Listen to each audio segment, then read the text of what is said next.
Welcome to Education for Excellence. Today we are going to discuss an important topic in history, that is the first war of Indian independence.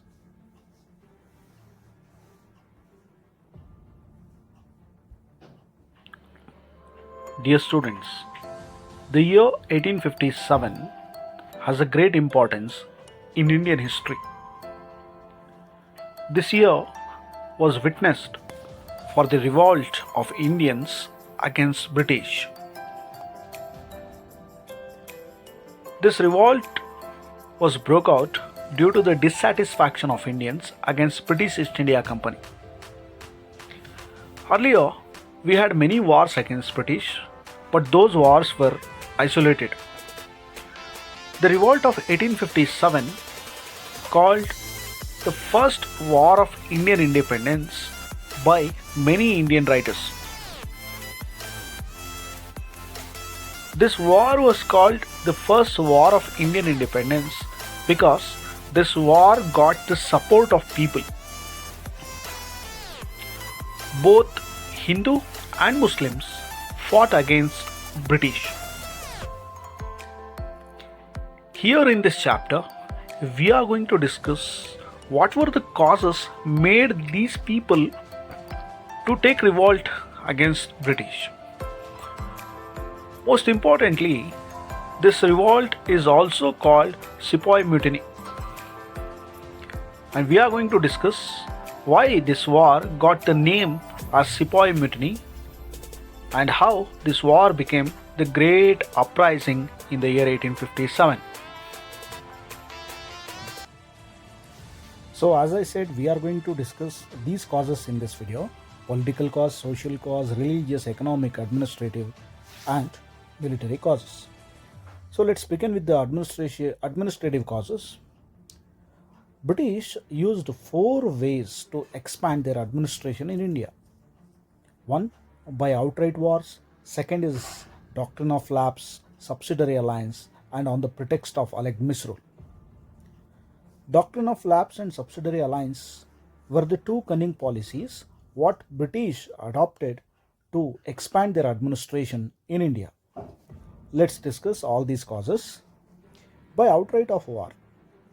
Here, the Battle of Plassey, Battle of Buxar, Anglo-Mysore War, Anglo-Sikh War, Anglo-Maratha wars. These wars helped the British to expand their kingdom. The Battle of Plassey was fought in the year 1757 and Battle of Buxar in the year 1764.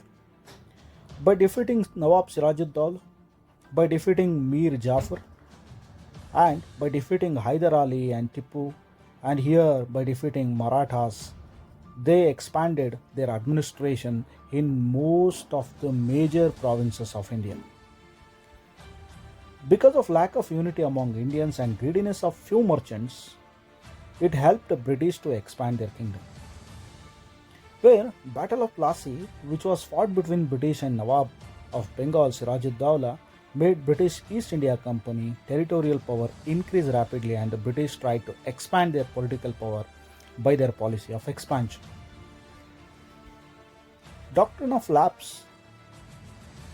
It was a cunning policy which was introduced by Lord Dalhousie.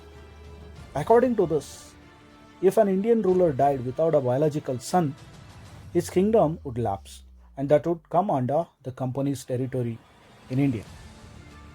By adopting the policy of doctrine of lapse, British conquered many areas and they got control over many areas like Satara, Jaipur, Sambalpur, Udaipur, Jhansi, Nagpur and some other areas. Another cunning policy of British was subsidiary alliances. Subsidiary means help, alliance means agreement.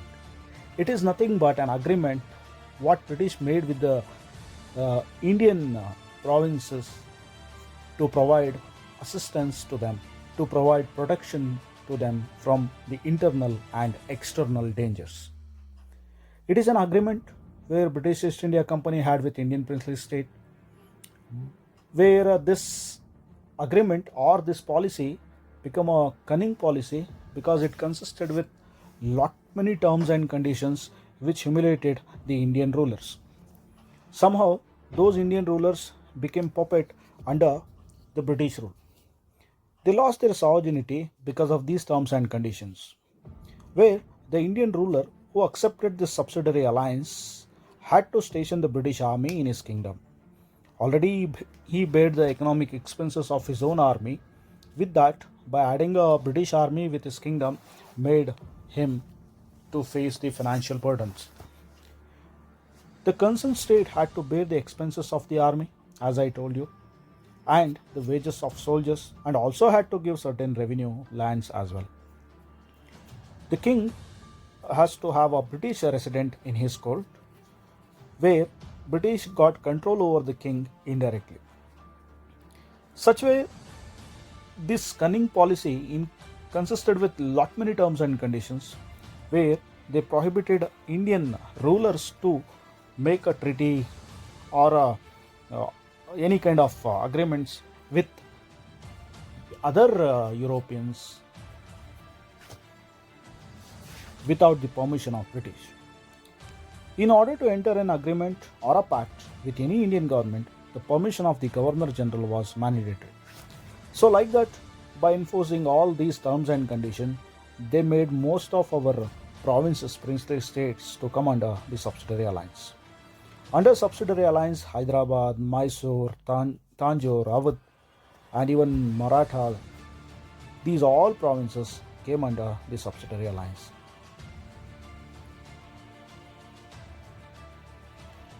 Annexation of Awadh. Awadh was a big province which was ruled by Wajid Ali Shah. British turned their intention towards the Awadh. In the intention of capturing Awadh, British plotted the ruler of Awadh, Wajid Ali Shah, was insufficient. And finally, they occupied the Awadh. Because of the defeat of Wajid Ali Shah, his soldiers, even though the landlords, even though the peasants, they suffered a lot.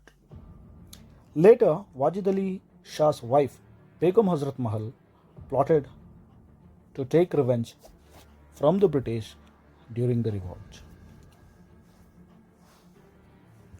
Two important rulers of India, Bahadur Shah Zafar, who was the last Mughal, and Nana Sahib, who was the adopted son of Bajirao II, the last Peshwa of Maratha, were disrespected and insulted by the British. Bahadur Shah Zafar was insulted by British. In the year 1849, Lord Dalhousie announced that the successors of Bahadur Shah would not be permitted to use the Red Fort as their palace. They ordered Bahadur Shah Zafar and his family to move towards the Qutub Minar. Even though the name of Bahadur Shah was removed from the coins minted by the company. Lord Canning announced that after the death of Bahadur Shah, his successors would not allowed to use the imperial titles.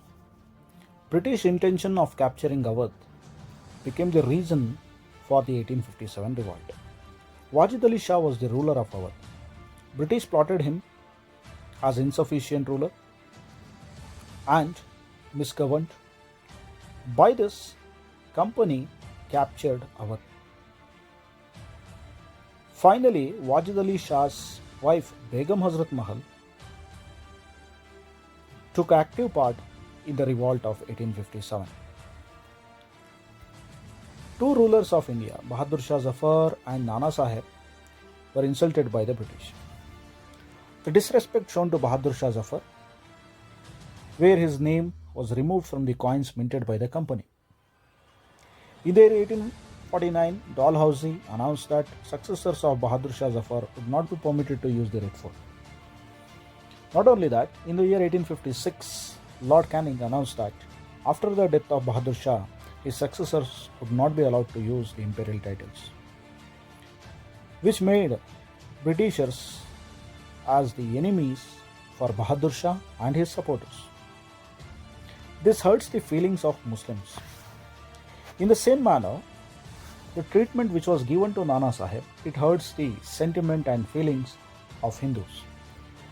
Nana Sahib was the adopted son of the last Peshwa Bajirao II.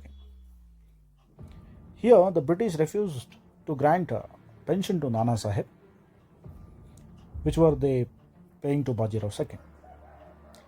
Now Nana Sahib was forced to leave at Kanpur, far away from his family's seat at Pune. This caused Nana Sahib and his followers to plot enmity against the British. Absentee sovereignty of British. Here Indians started to compare the British administration with the early rulers of India, where India was ruled by the British from England and which was very far from India. Even though the rulers who ruled over here in India, they utilized the revenue and income of India for the improvement of India itself. But British looted the wealth. Not only raw material, the wealth of India drained towards the England in the name of a salary. So this was also became one of the main causes, and these were the main causes which comes under the administrative and political causes which became the reason for the 1857 revolt. And in our next class we are going to study about the socio-religious causes. Thank you for watching.